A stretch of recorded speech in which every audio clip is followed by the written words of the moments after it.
ओम शांति। अब जब इस जीवन में स्वयं परमात्मा ने हमें अपना लिया है, हमारा ज्ञान का तीसरा नेत्र खुल गया है और हम ब्रह्मा कुमारी इस परिवार के सदस्य बन गए हैं, तो भला हम अपने लौकिक घर माउंट आबू मधुबन न जाएं, ऐसा कैसे हो सकता है।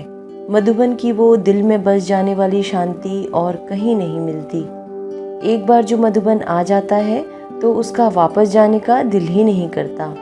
लेकिन क्या करें, जीवन में और भी जिम्मेदारियां हैं, तो दिल पर पत्थर रखकर शिव बाबा से फिर जल्दी बुलाने का आग्रह करके हम वापस चले जाते हैं। हो सकता है ज्ञान में आने के बाद भी बहुत से भाई बहन शायद अब तक मधुबन ना आ पाए हों, तो आप सभी के लिए घर बैठे मधुबन को पास से दिखाने का एक छोटा सा प्रयास हमने किया है इस वीडियो के माध्यम से।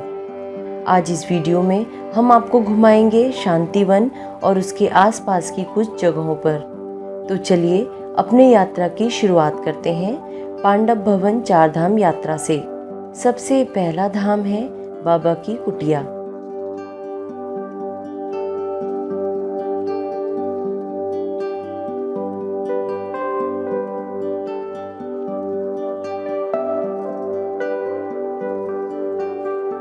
इसी कुटिया में ब्रह्मा बाबा अकेले बैठकर घंटों पत्र पढ़ा करते थे और उनके जवाब दिया करते थे। यानी बाबा इसी जगह पर बैठकर अपने बच्चों को पत्र लिखा करते थे। है ना कितनी सुंदर और शांतिपूर्ण जगह।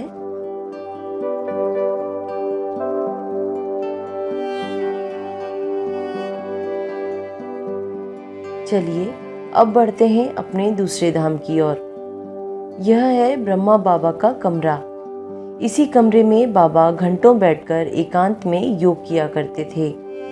आज भी मधुबन आने वाले ज्यादातर भाई बहन यहाँ बैठकर घंटों योग करते हैं। उन्हें अद्भुत योग की अनुभूति होती है।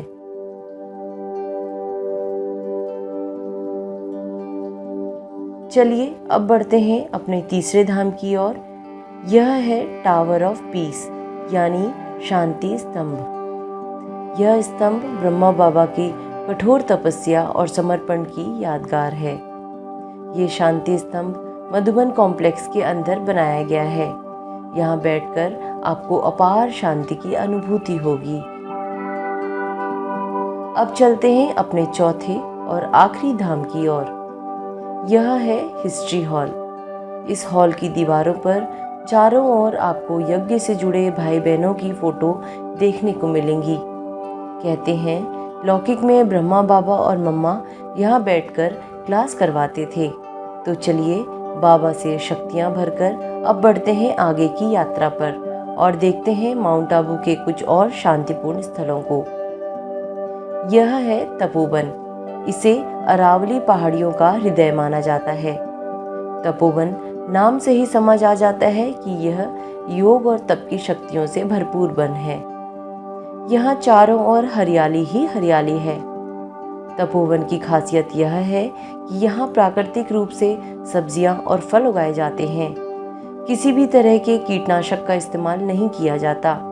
यह है साइलेंस जोन।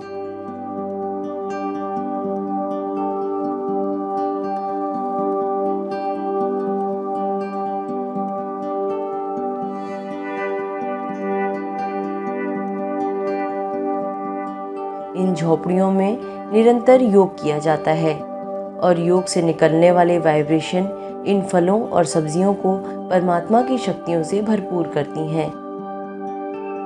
इन फलों और सब्जियों का स्वाद बाजार में मिलने वाली सब्जियों या फलों से बहुत अलग होता है। केमिकल रहित इन सब्जियों और फलों से ही यहाँ खाना बनाया जाता है। बाहर की सब्जियों का इस्तेमाल नहीं किया जाता। यह है रोज गार्डन जो दादी गुलजार की स्मृति में बनाया गया है। इस रोज गार्डन में आपको हर वैरायटी के गुलाब देखने को मिलेंगे।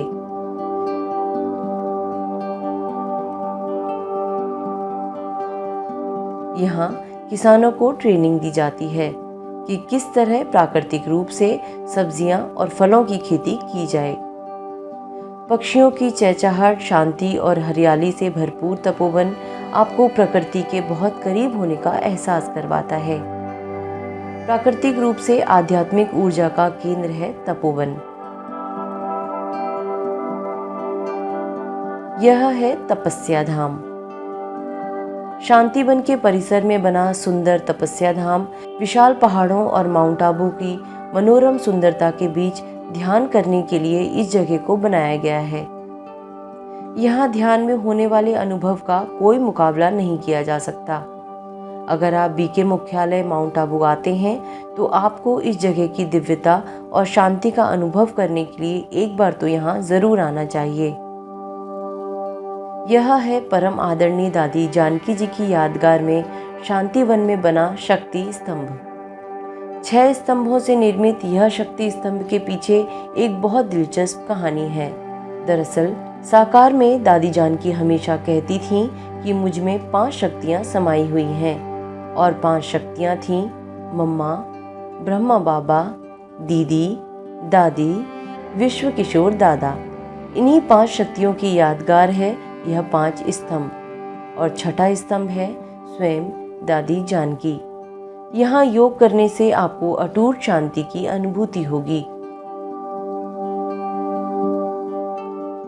बनास नदी के तट पर निर्मित यह है मानसरोवर परिसर।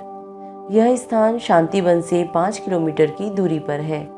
इस परिसर का निर्माण समाज के आध्यात्मिक सशक्तिकरण के लिए मेडिटेशन रिट्रीट, सेमिनार और सम्मेलन आयोजित करने के लिए किया गया है। 7 एकड़ भूमि पर निर्मित यह परिसर NH-27 के बहुत करीब है और इसमें 2500 निवासी रह सकते हैं। यह परिसर आधुनिक तकनीक से बनाया गया है। इसमें वाटर रिसाइकलिंग,